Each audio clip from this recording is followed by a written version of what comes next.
आता इन्व्हेस्टमेंट आली कुठे, तर मला सांगताना आनंद वाटतो की महाराष्ट्रातल्या वेगवेगळ्या भागात आलेली इन्व्हेस्टमेंट आहे.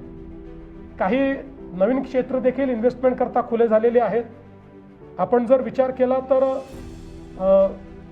कोकणचं क्षेत्र असेल किंवा MMRचं क्षेत्र असेल, याच्यामध्ये अर्थातच कोकणात 16%, MMRला 22%, विदर्भामध्ये 13% ही गुंतवणूक आली आहे.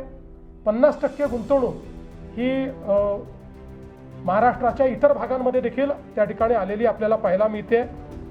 विशेषतः मला सांगताना आनंद वाटतो की यावेळी उत्तर महाराष्ट्रामध्ये नाशिक, जळगाव, अहिल्यानगर, नंदुरबार आणि धुळे या सगळ्या भागांमध्ये त्या ठिकाणी ही इन्व्हेस्टमेंट आलेली आहे.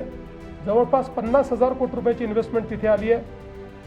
विशेषतः आपलं जे आता मराठवाड्याचं नवीन मॅग्नेट तयार झालेलं आहे ते आहे छत्रपती संभाजीनगर. याही ठिकाणी जवळपास 55,000 कोटी रुपयाची गुंतवणूक आलेली आहे.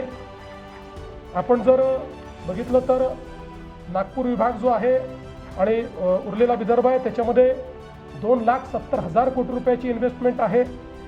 कोकणाचा जर आपण विचार केला तर 3,50,000 कोटीची गुंतवणूक आहे. पण त्यातही महत्त्वाचं आहे की रायगड हे तर नवीन मॅग्नेट आपलं आहेच, पण त्याच्या व्यतिरिक्त आता सिंधुदुर्ग जिल्ह्यामध्ये देखील चांगल्या प्रकारची गुंतवणूक आली आणि रत्नागिरीमध्ये देखील चांगल्या प्रकारची गुंतवणूक आली आहे.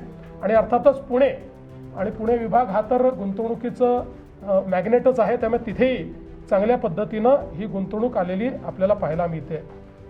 अनेक स्ट्रॅटेजिक बैठका या निमित्ताने मी केलेल्या आहेत.